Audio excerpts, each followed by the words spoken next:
Bem, boa noite então para todos que nos acompanham, de seus lares, de várias partes do Brasil, ou mesmo de fora. Que o Mestre Divino e amigo de todos os momentos possa inspirar, iluminar a todos nós nesses momentos de reflexão que partilharemos aqui juntos. Que o nosso coração, que a nossa mente estejam receptivos, abertos, disponíveis à presença do Mestre e também às inspirações, dos nossos amigos espirituais, que sempre se aproveitam desses momentos em que voltamos o espelho da mente para a luz do mais alto, para nos convidar ou reforçar o convite à renovação. A renovação íntima, profunda, que nos leve a descobrir então, e cada vez mais, a alegria de viver. Por isso o tema tão pertinente e que capta, de certo modo, a própria essência do Evangelho de Jesus. Rejubilemo-nos no amor. Renovemo-nos em Cristo para que nele e na lei divina possamos encontrar a alegria perene que brota desse manancial do amor, que acompanha aquele que se faz instrumento do bem. É sobre isso, então, que nós vamos refletir nessa noite, claro, trazendo aqui os elementos, as contribuições que o Espiritismo nos proporciona para ampliar ainda mais a nossa visão sobre o que seja a vida e esse processo de renovação a que todos nós somos chamados. E, para tanto, nós vamos recorrer aqui a um texto muito interessante que nós lemos há algum tempo, numa das obras de André Luiz, no livro Nos Domínios da Mediunidade. No capítulo de número 22, nós temos um caso interessante, envolvendo ali uma médium, numa reunião mediúnica, que André Luiz acompanhava juntamente com Aulus, que é o orientador que acompanha André Luiz ao longo de toda essa obra, outros participantes ali desse estudo, e ele vai acompanhando vários processos vinculados à vivência e à prática da mediunidade, vai estudando a mediunidade de psicografia, de psicofonia, aquela de atendimento, aos sofredores, vai estudando os vários fenômenos, a multiplicidade de carismas, como nós temos lá no Evangelho, que marcam a mediunidade, especialmente a mediunidade com Jesus, como o Espiritismo nos apresenta esse recurso divino, de ascensão e de iluminação para o Espírito. E esse capítulo 22, ele é muito interessante porque traz um aspecto singular ali envolvendo aquela médium. André Luiz e Aulus acompanham o início da reunião, acompanham os bastidores, todo o processo de preparação e tudo mais. E após alguns atendimentos, após aí o início das tarefas, de repente, uma das médiums começa a manifestar ali, digamos assim, como se fosse um espírito sofredor, a manifestar aquela dor, aquela angústia, como alguém que tivesse sido assassinada. Alguém que lamentava, então, aquela experiência, que expungia ali, colocava para fora as suas dores, os seus sofrimentos, e comentava sobre aquela traição de alguém que um dia havia amado, de alguém que um dia lhe era próximo e que agora lhe cravava um punhal no peito, e manifestava, ao mesmo tempo, a mágoa, a revolta em relação a essa pessoa que havia cometido esse ato. A priori, para quem via de fora, especialmente para alguém que estivesse encarnado, pareceria mais uma das tantas manifestações desse tipo, ou com essas características que nós acompanhamos nas reuniões mediúnicas. Somos visitados por espíritos que vêm ali trazer as suas dores, a sua revolta, muitas vezes anseios de vingança, a mágoa profunda que trazem, do pretérito, enfim, são os mais variados casos. Quem tem podido participar de reuniões mediúnicas, ou quem tem a oportunidade de conhecer a obra espírita mais a fundo, vai vendo essa multiplicidade de expressões nesse intercâmbio com o mundo espiritual. Então, num primeiro momento, não parecia nada de fora do usual no que diz respeito a uma reunião mediúnica de atendimento aos sofredores. No entanto, existia ali uma particularidade bem singular, porque André Luiz começa a olhar, então, ao redor da médium, concentrando-se mentalmente, e percebe que não existia propriamente ali um espírito vinculado a essa médium. Ela estava naquela manifestação de dor, de sofrimento, de angústia, e, no entanto, parecia não ser oriunda aquela manifestação de algum espírito que ali estivesse. Eles até vislumbram, além dos benfeitores que ali estavam, né, até vislumbram um espírito mais à distância, que trazia o que se mostrava ali numa condição de desalento, né, mas também de revolta, enfim. E André tenta, então, verificar se seria aquele espírito que, por meio de fluidos teledinâmicos, né, ou de uma comunicação mais à distância ali, pelas vias do pensamento, se seria aquele espírito, então, que estaria manifestando-se por meio daquela médium. Ele concentra-se ainda mais, mas não consegue identificar nenhum laço, nenhuma conexão telepática direta entre aquele espírito e a médium. Então, não seria ele propriamente o espírito manifestante. Curioso, então, diante daquela situação, André Luiz volta-se ao benfeitor que os orientava, o espírito Aulus, e pede esclarecimentos. E é então que Aulus explica que, na verdade, aquela não era uma manifestação mediúnica, mas antes uma manifestação anímica daquela médium, que era de fato médium, recebia comunicações em outros momentos, era colaboradora ativa daquele grupo. No entanto, naquela circunstância, em verdade, o que se transmitia ali era uma imersão do próprio passado dela. Por isso o título desse capítulo de número 22 do livro Nos Domínios da Mediunidade, Imersão do Passado, em que, de maneira muito interessante para nós, e a gente vai fazer alguns pontos de conexão com a nossa realidade, André Luiz vai estudar o impacto, a influência de alguns núcleos, digamos assim, de cristalização do sentimento, de adoecimento, de mágoa, de revolta que nós trazemos do pretérito e que, por vezes, expressam-se no presente. Seja, nesse caso, uma manifestação ali anímica, similar a uma manifestação mediúnica, seja de maneiras mais sutis, por meio de posturas que adotamos, de antipatias ou resistências que venhamos a ter, esse passado que ainda está vivo em nós, porque não tratado, não olhado, não renovado efetivamente. Então eles começam a analisar melhor aquele caso que era singular, acostumados que estavam às manifestações ali dos espíritos, de repente a própria médium se torna então objeto de análise, né, o seu passado. E aí o Aulus começa a trazer alguns esclarecimentos muito interessantes. Ele diz assim: estamos diante do passado de nossa companheira, a médium. A mágoa e o azedume, tanto quanto a personalidade supostamente exótica de que dá testemunho, tudo procede dela mesma. Então, toda aquela revolta ante o assassinato que de fato havia ocorrido lá atrás, a mágoa em relação àquele que havia cometido o ato, tudo isso, né, essa personalidade, porque ela atuava como se fosse uma outra mulher, porque de fato era a outra personalidade que ali emergia, tudo isso procedia dela mesma. E qual que é o detalhe interessante? Por que desse processo? Lembremos daquele espírito que parecia estar ali apenas observando, né, que parecia não estar diretamente relacionado com o caso, mas que em verdade era o espírito que lá atrás havia cometido aquele assassinato. Espírito que tinha vínculos muito antigos com o espírito ali da médium, né, com aquela médium.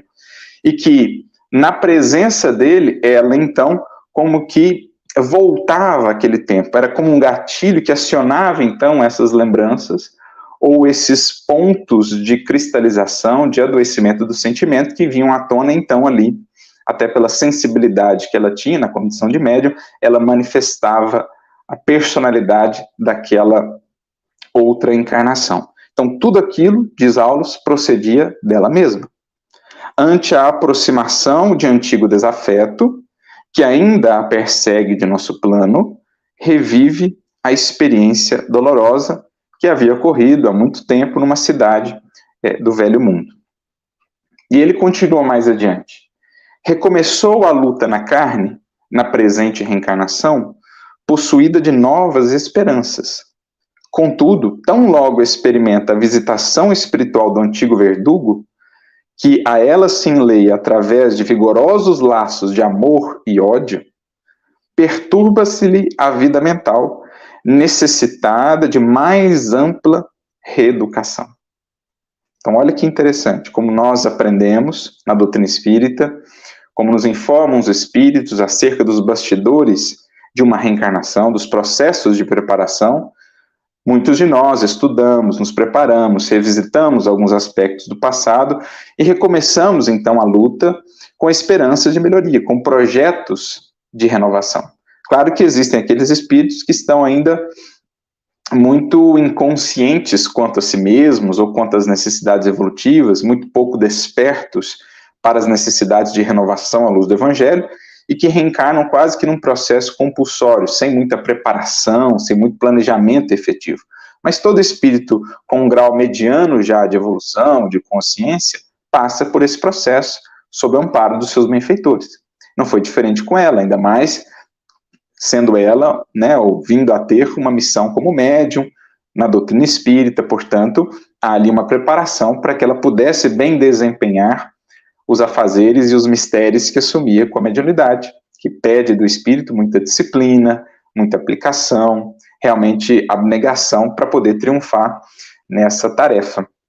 Então ela recomeçou a luta na carne com novas esperanças, com esses projetos de melhoria, mas trazia ainda consigo, como a imensa maioria de nós, esses pontos do sentimento, essas feridas da alma que não estavam bem cicatrizadas, que não haviam ainda passado efetivamente pelo processo de cicatrização, de cura, que só o bálsamo do amor e do perdão podem conferir à alma. Então, nesse sentido de educação sentimental, de renovação mais profunda, faltava-lhe ainda mais amplo processo de reeducação, como diz aqui o Aulus. A própria mediunidade, a nova encarnação, viriam a ser oportunidades também para que ela pudesse efetuar esse processo de reeducação, de reajuste, desvinculando-se efetivamente desses adoecimentos, dessas feridas, dessas marcas ainda tão vivas do pretérito.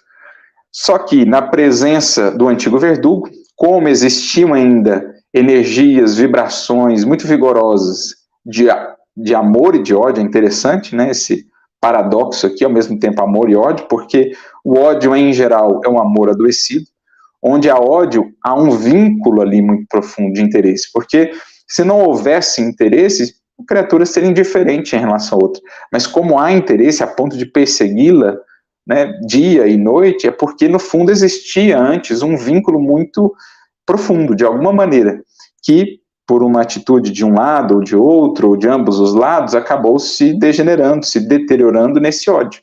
Mas o ódio, mais cedo ou mais tarde, reeducado, depurado, superado, digamos assim, será convertido num amor, numa amizade, laços ainda mais estreitos, né? Então, existia ainda esse amor e ódio. E ao se aproximar, então, aquele espírito, aquilo reativava nela, no plano mesmo do inconsciente, aquelas lembranças, aquelas memórias, especialmente ali no momento, como é a reunião mediúnica, de muita concentração, né, de expansão da sensibilidade, então ela passa a manifestar aquela personalidade antiga que estava ainda muito viva nela, na forma das mágoas, dos ressentimentos que ela ainda trazia. Então olha que interessante esse estudo da própria psique humana, da personalidade, das tantas personalidades que nós trazemos, né? Temos até aquela fala no Evangelho, quando Jesus está diante daquele endemoniado e conversando com o espírito que ali o obsidiava, pergunta qual o seu nome?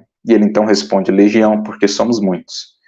Trazendo para um sentido mais simbólico essa fala do Evangelho, podemos compreender que Legião somos cada um de nós, nas múltiplas personalidades e experiências já vividas.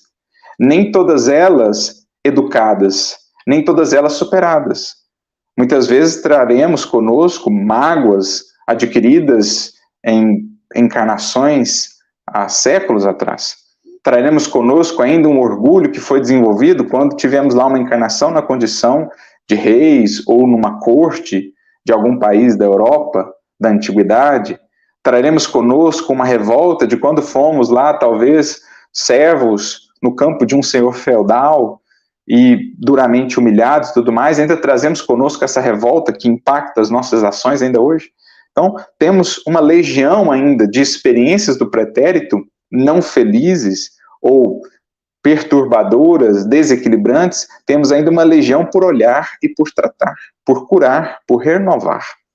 Assim como já trazemos também alguns aspectos de ganhos, né, de conquistas do pretérito. A facilidade que hoje temos para esta ou aquela área do pensamento, as habilidades, as tendências positivas que nós já trazemos, né, os primórdios, as primícias de virtude que porventura já temos construído, são também o fruto dessas legiões de experiências por nós vividas outrora. Só que essas precisam ser mantidas, cultivadas e desenvolvidas ainda mais. As outras, aquelas menos felizes, aquelas que representam em verdade um adoecimento ou estagnação do nosso sentimento, essas precisam ser renovadas e transformadas à luz do Evangelho, para que encontremos cada vez mais alegria, para que encontremos cada vez mais a vida em plenitude que Jesus nos prometeu a todos por meio do seu Evangelho.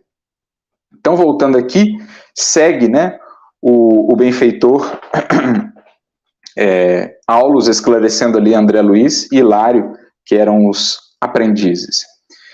Isso quer dizer que nossa irmã imobilizou grande coeficiente de forças do seu mundo emotivo em torno da experiência a que nos referimos, a ponto de semelhante cristalização mental haver superado o choque biológico do renascimento no corpo físico, prosseguindo quase que intacta. Então, olha que interessante. Aquele era um ponto de tal adoecimento, né, era uma ferida tão profunda na alma, que mesmo o choque biológico, com o esquecimento que é característico do retorno à matéria, não foi capaz de todo de abafar aquilo. Aquilo vinha ainda à tona, especialmente nesses momentos de sensibilidade, a denotar o quão profunda era aquela ferida, o quão aberta ainda estava aquela cicatriz. Era, de fato, uma cristalização mental que agregava, né, em torno de si grande coeficiente de forças. Não forças de progresso, mas forças desequilibradas. Forças a representar ainda um caos emotivo. Forças que precisavam ser disciplinadas, educadas, para que estivessem, então, a serviço do progresso. Então, nem mesmo o choque biológico do renascimento no corpo foi capaz de abafar ou minorar aquela marca, aquela cristalização. Ela prosseguia, permanecia quase que intacta. Fixando-se nessa lembrança, quando instada de mais perto pelo companheiro que lhe foi refletido algoz, passa a comportar-se, qual se estivesse ainda no passado, que teima em ressuscitar. Então, no contato com o algoz, ela ressuscitava aquilo que estava ali encoberto por camadas de personalidade, né, por camadas de outras experiências mais recentes, mas que ainda estava ali muito vivo, né, sopitando e vinha então à tona nessas condições. Sem dúvida, em tais momentos, é alguém que volta do pretérito a comunicar-se com o presente, porque ao influxo das recordações penosas de que se vê assaltada, centraliza todos os seus recursos mnemônicos tão somente no ponto nevrálgico em que viciou o pensamento. Então, é como se ela ainda, nesses momentos, passasse a gravitar em torno só daquela ideia, daquela lembrança, daquela memória. Uma ideia fixa mesmo, um pensamento fixo. Não a representar uma gravitação que nos leve a progredir em busca da gravitação em torno da lei divina, em torno do Senhor, mas uma gravitação improfícua, que na verdade não representa movimento ou progresso da alma. Como a mariposa que gravita em torno ali de uma determinada lâmpada até se queimar. Muitas vezes assim procedemos, gravitando em torno de determinadas ideias ou memórias, até nos ferirmos mais e mais, até que despertemos, enfim, geralmente pela dor, né, pelos chamamentos mais profundos da consciência, para a necessidade de deixarmos aquela órbita doentia, de deixarmos para trás aquela fixação, voltando-nos agora para o que nos espera, para o futuro que nos chama a uma vida melhor, a uma vida renovada. Nessa condição, ele diz um pouco mais adiante, é uma enferma espiritual, uma consciência torturada, exigindo amparo moral e cultural para a renovação íntima, única base sólida que lhe assegurará o reajustamento definitivo. Então, exigindo, pedindo, amparo moral e cultural para a renovação íntima. Daí a importância que a doutrina espírita faz questão de destacar, por exemplo, o Espírito de Verdade, em O Evangelho segundo o Espiritismo, tanto da aquisição do progresso intelectual pelas vias do estudo, que liberta, que explica, que consola, como também do amor, do serviço no bem, que nos renova, que vai no mais fundo do ser, purificando os sentimentos, rompendo essas algemas e amarras que fomos estabelecendo ao longo da jornada espiritual, diluindo tudo que seja cristalização ou estagnação do fluxo do nosso sentimento, do nosso sentir, que por sua vez é definidor de todo o restante da nossa vida. O pensar e o agir nada mais são do que a consequência, o resultado desse manancial do sentimento. São ou representam aí o córrego, o rio, a jusante, digamos assim, ou a montante, perdão, a jusante mesmo, desse manancial.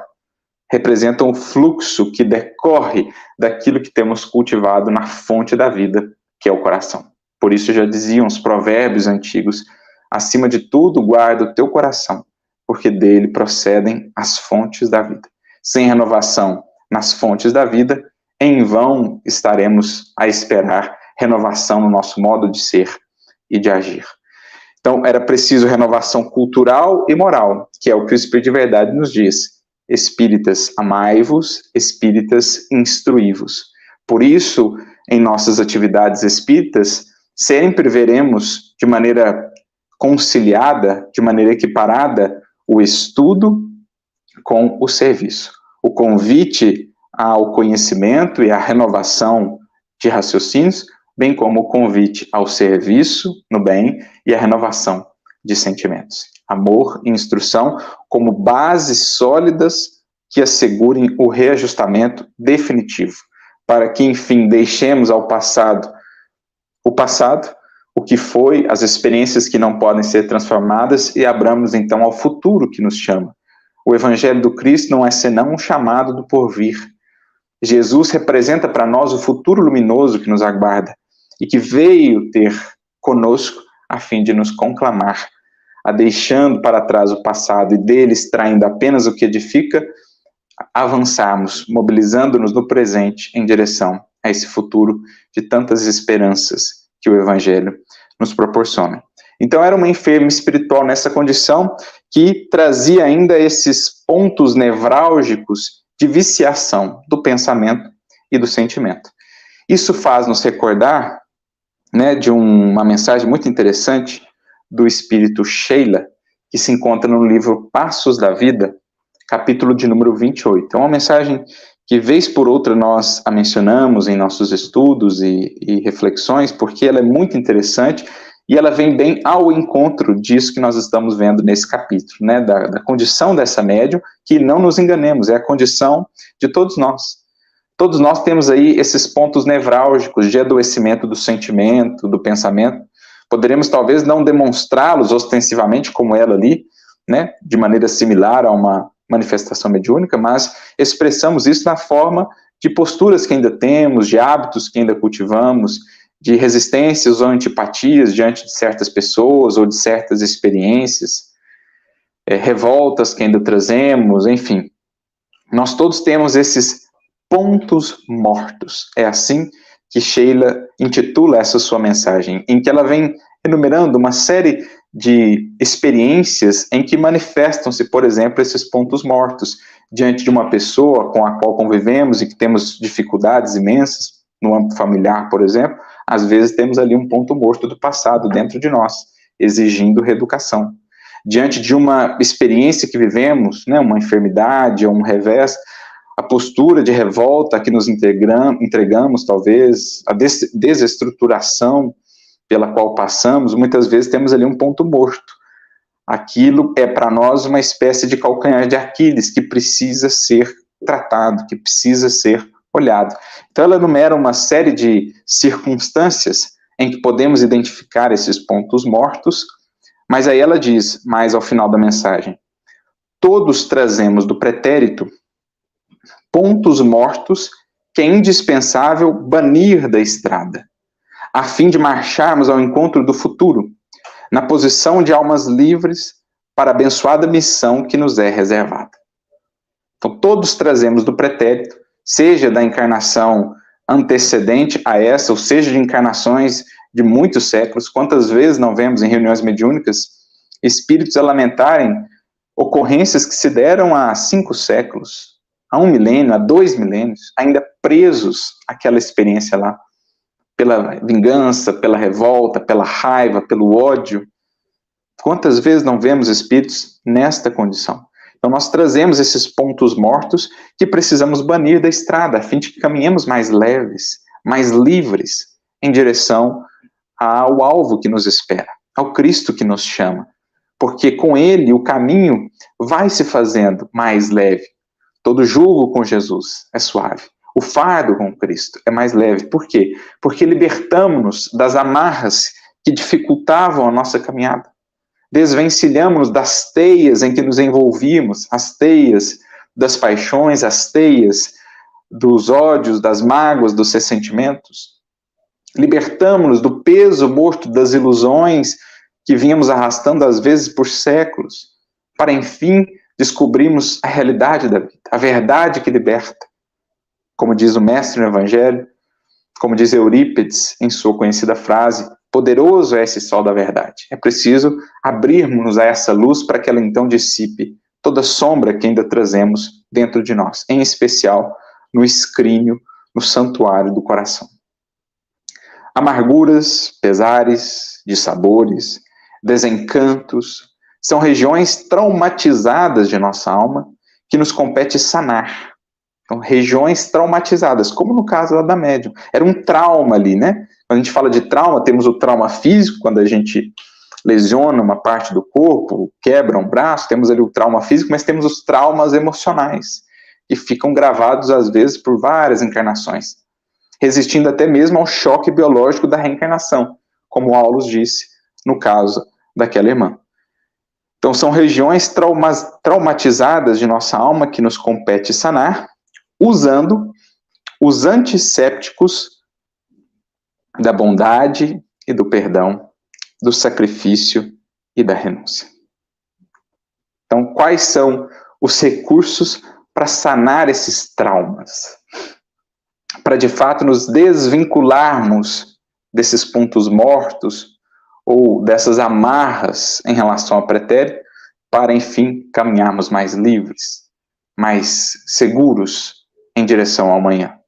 Eis aqui os medicamentos, de uso, nesse caso, indiscriminado, sem efeitos colaterais danosos, apenas positivos, os antissépticos da bondade, do perdão, do sacrifício e da renúncia. Naturalmente, todos eles filhos do amor, que é a força renovadora e transformadora por excelência em todo o universo. Então, olha que interessante essa consideração de Sheila, né? Pontos mortos. E nós os temos, todos nós. E se aqui estamos na matéria, é para que lidemos com eles, avançando em direção ao porvir, fazendo-nos melhores, mais aptos à instrumentalidade do Cristo. Por isso, voltando ao caso dela, Aulus vai dizer mais adiante, né? Nossa irmã deve ser ouvida na posição em que se revela, como sendo em tudo, desventurada mulher de outro tempo, e recebida por nós nessa base para que use o remédio moral que lhe estendemos, desligando-se enfim do passado. Qual é esse remédio? Esses antissépticos que acabamos de listar. É a terapêutica do Evangelho, é a receita do Cristo divino médico das almas. Ofertando a ela amor, carinho, compreensão, ela podia, na medida em que se sentia acolhida e também trabalhando isso dentro de si, assim como o Espírito, que ali acompanhava aquele que estava vinculado a ela do pretérito, também ele era chamado à renovação por meio daquela vibração de amorosidade que se criava. o assunto não comporta desmentido, porque indiscutivelmente essa mulher existe ainda nela mesma. Está viva ainda nela mesma. Legião somos todos nós.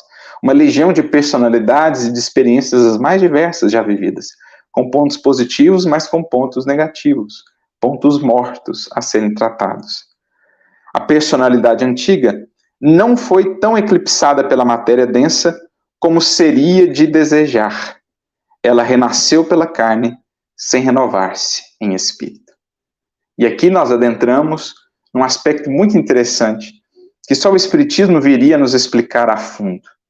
Voltamos no tempo, aos tempos do Mestre, num dos diálogos mais interessantes do Evangelho, que foi registrado apenas pelo evangelista João, no capítulo de número 3 do seu Evangelho, um diálogo que se deu à noite, porque Nicodemos ainda não estava, talvez, tão disposto a encontrar o Mestre à plena luz do dia. Ainda buscava a noite, talvez representando ainda a noite de sua insegurança, de suas dúvidas, de seus receios, de suas hesitações. Mas ele já se interessava pelo ensinamento do Evangelho, já, pelo menos, se abria ao toque renovador do Cristo. Então ele o busca à noite, para que pudessem entretecer ali um diálogo, e eles vão conversando, e em determinado momento, então, Jesus diz a ele, Nicodemos, ninguém pode ver o reino de Deus se não nascer de novo. Essa primeira orientação do Mestre deixa ele impressionado, espantado. Ele começa a se indagar e pergunta até a Jesus, mas como é possível isso? Pode um homem voltar ao ventre de sua mãe? Pode um homem, sendo já velho, nascer novamente? E Jesus, então, acrescenta, desenvolvendo ainda mais o primeiro ponto que havia trabalhado. Ninguém poderá entrar no reino de Deus se não nascer da água e do Espírito. Então vejamos as considerações de Jesus e apliquemos aqui a chave espírita, que vem nos abrir, nos descortinar o sentido profundo das lições do Mestre. Primeiramente, diz Jesus, ninguém pode ver o reino de Deus se não nascer de novo. É claro que a fala do Mestre comporta muitas abordagens, interpretações que se complementam, mas sem sombra de dúvidas, há uma referência aí de Jesus à própria reencarnação. Talvez é um dos momentos no Evangelho em que Jesus deixa mais explícito essa questão da reencarnação, embora ao longo dos séculos outras interpretações tenham sido dadas a essa fala do Mestre. Mas para nós espíritas, esse quesito é claro, esse aspecto torna-se mais patente a partir do entendimento da reencarnação. Então nós vamos aprendendo que todos nós, espíritos em evolução, desde a condição de simples ignorantes, vamos progredindo por meio das reencarnações. Múltiplas reencarnações, inúmeras, até que um dia venhamos a alcançar a condição de espíritos puros, aqueles que realmente já edificaram plenamente em si o reino de Deus, e que, portanto, não mais necessitam voltar à matéria para aprendizado nesse sentido. Tornam-se, então, cooperadores em plano maior do próprio Criador no universo, né? Cooperadores mais diretos. Mas até lá, a criatura passa por várias fases nessa jornada. Desde o momento de quase inconsciência absoluta, quando ela mal tem consciência de si mesma, né, no desabrochar da razão, quando o ser adentra o estágio da humanidade, nesse desabrochar, no alvorecer da razão, ele começa a ter consciência de si. Uma consciência ainda imperfeita do ser divino, que ele adora nas formas da natureza, enfim, é um longo processo, a fim de deixar essa noite, essa caverna escura da ignorância espiritual.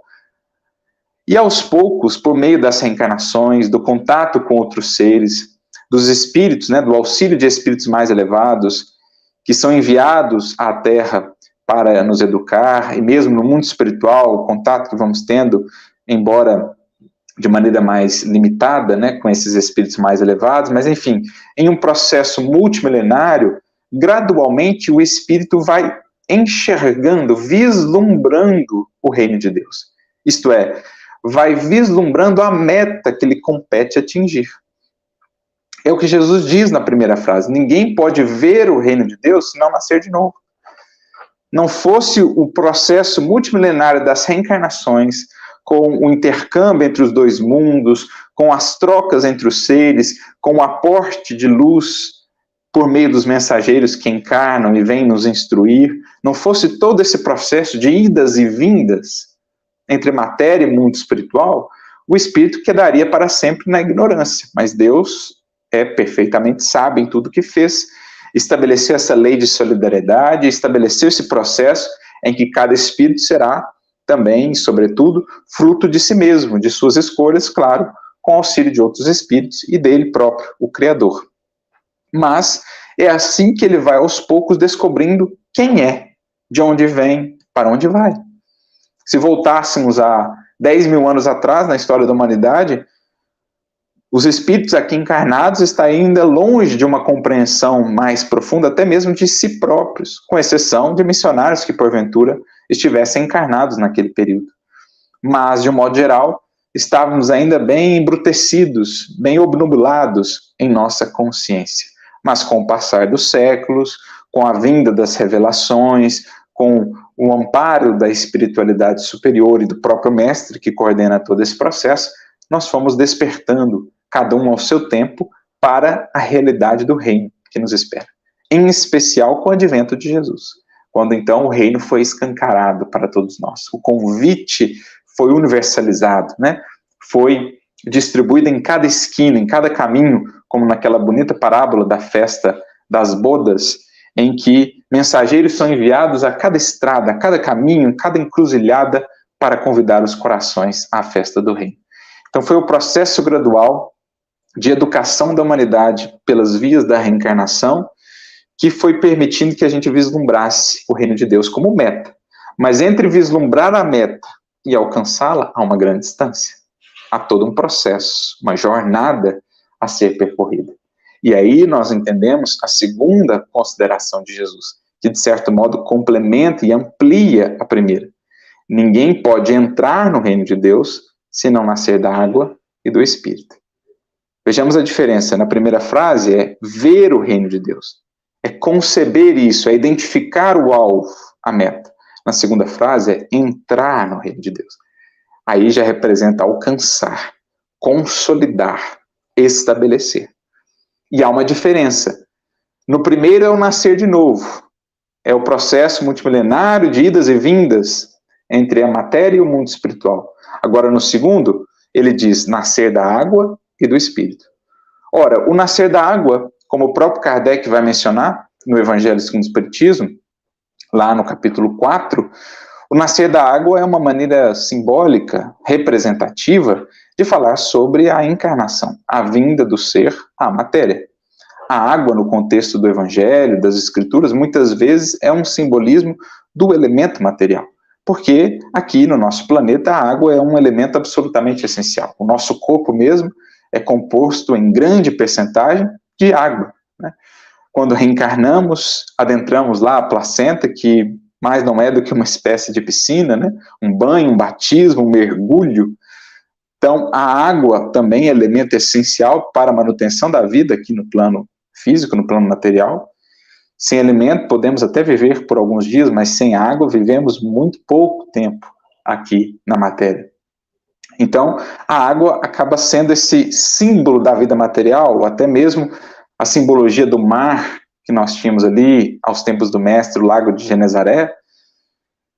O mar com as suas oscilações, com as suas ondas, instantes de calmaria, instantes de tempestade, era uma representação da vida física com a sua impermanência, a sua efemeridade, tudo a todo tempo mudando, transformando-se, característica essencial da matéria, como nós aprendemos com o Espiritismo. Então, nascer da água é uma outra maneira de fazer referência à reencarnação, voltar ao corpo físico, voltar à experiência material. Isso é parte do processo educativo, mas isto por si só não basta. Não basta reencarnar inúmeras vezes se não aproveitarmos de fato essas encarnações para crescermos em espírito, para nos desvincularmos do passado e avançarmos para o futuro, construirmos o progresso que se espera de cada um de nós, que é a meta para cada um de nós. Por isso Jesus acrescenta: nascer da água e nascer do Espírito. Eis a condição essencial para entrar no reino de Deus. Porque eu posso reencarnar 10 vezes em um milênio. Mas se nessas 10 vezes eu mantiver aquela mesma mágoa, aquele mesmo ressentimento que foi adquirido 10 encarnações para trás, eu muito pouco terei avançado no sentido de realmente adentrar o reino. Porque ainda não estarei conhecendo a paz e a felicidade que são as características desse reino. De uma consciência pacificada, porque harmonizada com a lei de amor, que traz consigo também a indulgência, o perdão, a misericórdia. Então não tem como adentrar de fato o reino se nascermos apenas da água, se voltarmos apenas ao corpo sem renovação espiritual. Se voltamos então à matéria, se nos preparamos no mundo espiritual antes de retornar, é para que em retornando possamos também nascer em espírito, fazendo-nos versões novas de nós mesmos, deixando para trás o velho homem, como diz Paulo nas suas cartas, e revestindo-nos de Cristo, a nova criatura, o novo ser, quem está em Cristo, dirá ele, nova criatura é, nova criatura precisa ser, isso é nascer do Espírito, e não somente da água. Eis a condição para que adentremos no reino, para que o consolidemos nas bases fundamentais cada vez mais em nós. E se voltarmos aqui ao caso dela, é o que Aulo está dizendo, né, de maneira implícita. Ó. Ela renasceu pela carne, sem renovar-se em espírito. Então, até aqui, ela havia nascido da água, mas em alguns aspectos centrais ainda não havia nascido do espírito. Por mais que já fosse espírita, por mais que já conhecesse o evangelho, que laborasse como médium, certamente alguns ganhos em termos de progresso já teria, mas em alguns pontos nevrálgicos ela ainda não havia nascido de novo, somente da água, ainda não do espírito. E assim teremos na Terra inúmeros espíritos. Nós mesmos ainda estaremos nessa condição, nesse ou naquele aspecto. É o que Aulos vai destacar aqui mais adiante. Ela representa milhares de criaturas aos nossos olhos. Então, essa médium aqui, revivendo esse passado de maneira ali tão enfática, né? De maneira tão ostensiva e dolorosa, representa milhares e milhares de criaturas na Terra. E ele exemplifica. Quantos mendigos arrastam na terra o esburacado manto da fidalguia efêmera que envergaram outrora? Quantos mendigos na terra não vivem ainda de vaidades que foram construídas há séculos para trás e que ainda estão tão vivas neles, definindo seus caminhos e as suas posturas ainda hoje? Quantos escravos da necessidade e da dor trazem consigo a vaidade e o orgulho dos poderosos senhores que já foram em outras épocas? Então o indivíduo às vezes está espiando hoje, né, as consequências dolorosas dos atos infelizes de outrora, mas ainda traz aquela vaidade, aquele orgulho de quando era senhor feudal, de quando era um nobre da corte. A dor o visita, convidando-o a nascer não só da água, mas do espírito, mas ele ainda reluta. Ainda quer manter vivo aquele ponto que está morto e que por isso traz adoecimento, por isso traz, entre aspas, necrose espiritual, né? Atrai ali moscas a representar influências nocivas, companhias perniciosas por causa da ferida aberta. Quantas almas conduzidas à ligação consanguínea caminham do berço ao túmulo, transportando quistos invisíveis de aversão e ódio aos próprios parentes que lhes foram duros adversários em existências pregressas. Dentro do lar, no âmbito do lar, quantas vezes não teremos ali esses quistos a se manifestarem na forma de aversão, de falta de paciência, né, de agressividade, de azedume para com outras pessoas, quando seria a bendita ocasião de olhar para essas feridas e tratá-las com um antisséptico do amor, da bondade, do sacrifício, da renúncia, como a gente viu lá na mensagem de Sheila. Às vezes o indivíduo carrega isso do berço ao túmulo, ou seja, nasceu da água, mas volta para o mundo espiritual sem ter nascido do espírito. Todos podemos cair em semelhantes estados se não aprendemos a cultivar o esquecimento do mal em marcha incessante com o bem. Só o bem renova efetivamente o Espírito, porque representa o retorno do movimento da alma, as engrenagens que estavam ali entravadas, né, os mecanismos sutis da alma que estavam enferrujados, que estavam travados, voltam a movimentar-se sob a força do bem, sob a força motriz do bem. Né, com o óleo lubrificante ali do amor, o que estava emperrado volta a mover-se, volta a fluir. É o que o bem e o amor vão fazendo nas engrenagens, nos mecanismos mais íntimos do ser. Por isso a importância da renovação do sentimento como base desse nascer do Espírito. É o que Paulo vai dizer na sua carta aos Efésios, no capítulo 4, versículo 23, se não estou enganado, quando ele nos orienta, sobretudo, a renovarmos-nos pelo nosso modo de sentir. E ao comentar isso no livro Palavras de Vida Eterna, capítulo 161, Emmanuel vai dizer que Paulo ali nos orienta que, acima de tudo, é preciso sentir nos padrões do Cristo, para que então possamos pensar, falar, ver, ouvir e agir com acerto, conforme o Cristo, conforme o Evangelho. Porque transformações passamos por muito ao longo da vida. Aquelas que são causadas pela própria mudança do corpo, aquelas que nascem das profissões, das mudanças de moradia, de local, enfim, transformações exteriores ou da personalidade, passamos por várias. Agora, transformação no imo da alma, no mais íntimo do ser, só aquelas que têm por base o amor.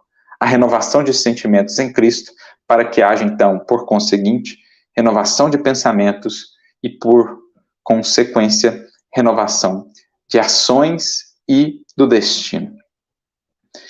Então, só cultivando o esquecimento do mal e marchando incessantemente com o bem, é que a gente pode se libertar, digamos assim, né, desses estados enfermiços.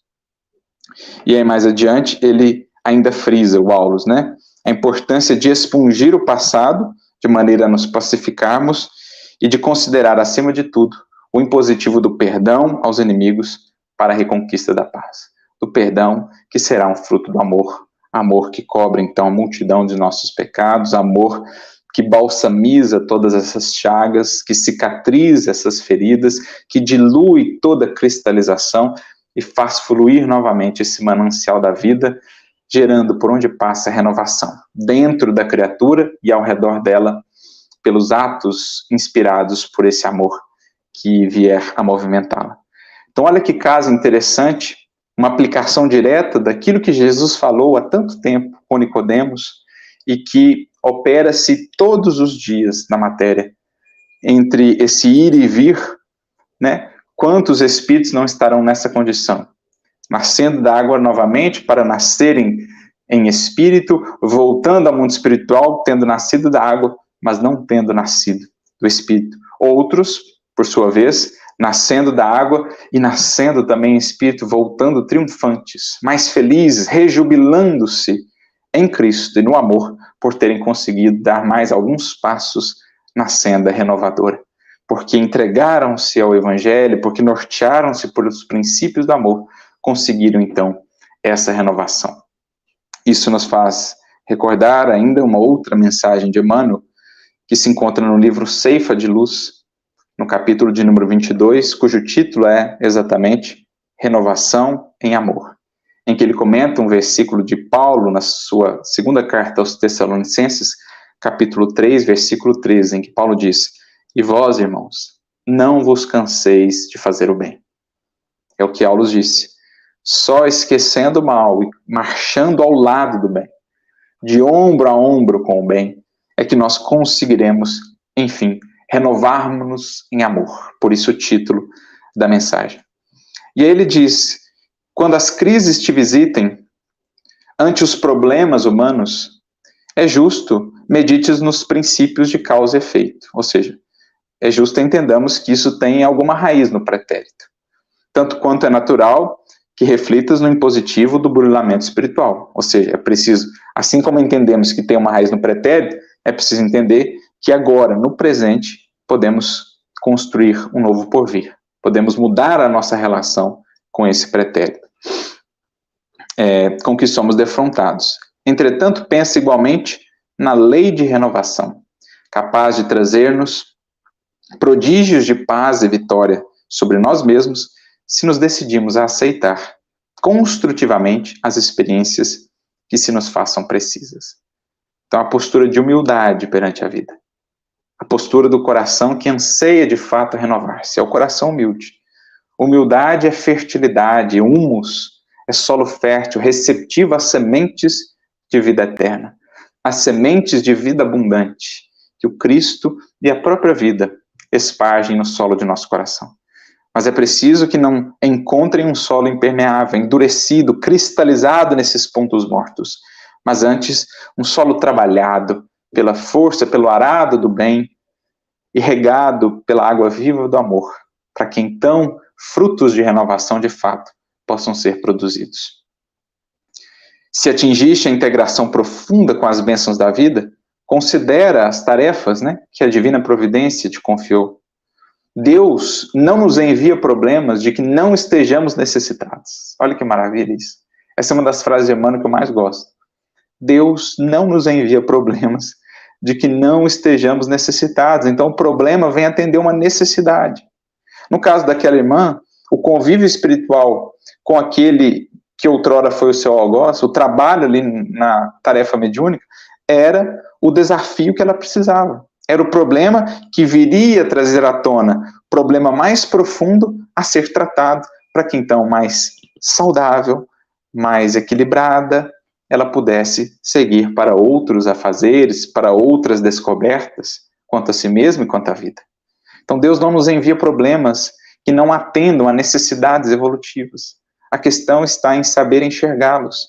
E não se vê assim, senão um coração humilde, senão pela ótica do amor. Não se vê a lição educativa do problema, da dor e da dificuldade, senão aquele coração que se baseia sobre a humildade e que se clareia em seu caminho e em sua análise pela luz do amor. Aceitação e paciência, sem fuga ao trabalho, são quase sempre metade do êxito em qualquer teste a que estejamos submetidos em nosso proveito próprio. Então, aceitação e paciência, resignação, que é fruto aí da humildade. Não é possível ter resignação, bem-aventurados os que choram, a segunda bem-aventurança, sem antes bem-aventurados os pobres em espírito, porque deles é o reino dos céus. A humildade abre a porta para a conquista efetiva do reino, e a resignação vem em seguida, porque humilde o coração confia, reconhece a necessidade da experiência, sabe que outrora equivocou-se, que agora precisa retificar-se, mas humilde, ele é também mais sensível ao amor, e confiando na força do amor, ele consegue superar, ele consegue resignar-se, fazer a parte que lhe cabe para superar aquela dificuldade. Aceitação e paciência, então, são quase sempre metade do êxito. De onde podemos depreender que revolta e precipitação são quase sempre as principais causas de nossas quedas morais. Se qualquer tempo é suscetível de ser ocasião para resgate e reajuste, todo dia é também oportunidade de recomeçar, reaprender, instruir ou reerguer. Enfim, nascer do Espírito e não só da água ou da carne. O amor que estejamos acrescentando à obrigação que nos cabe cumprir é sempre plantação de felicidade para nós mesmos. Por isso, rejubilemo-nos no amor, porque o amor é plantação de felicidade. O amor é cura, o amor é libertação. O amor é um renascer, um refazer-se, um moldar-se agora, nova criatura, à luz do modelo que é Jesus. Essa é a força viva do Evangelho, de onde nasce a vida abundante prometida por Jesus, dessa seiva de vida que é o amor. E ele então conclui: onde estiveres e como estiveres, nas áreas da dificuldade, dá-te a serenidade e ao espírito de serviço, e entenderás com facilidade que o amor cobre realmente a multidão de nossas faltas, apressando em nosso favor a desejada conquista da paz e da libertação. O amor cobre realmente a multidão de nossas faltas, apressando a libertação tão almejada, a paz e a felicidade tão esperadas em nosso coração. Por isso, aprendamos com o Mestre, aprendamos com essa irmã, com esse exemplo e com outros tantos, que, embora renascidos na carne, embora tendo nascido mais uma vez, dentre outras tantas, na água, é chegado o tempo de nascermos em espírito, fazermos novas criaturas em Jesus e com Jesus, pela força do amor, para que no amor nos rejubilemos e encontremos a alegria da vida, a luz incomparável que nos envolve a todos na misericórdia de Deus e no amparo divino, da providência divina, que nunca nos tem faltado. Que Jesus nos abençoe, nos inspire e que a presença viva dele em nós, nesse compromisso com o amor, nos renove de fato para o futuro que nos espera a todos, encontrando essa alegria indestrutível daqueles que amam e servem com o Mestre. A todos muita luz, muita paz, muitas bênçãos e renovação.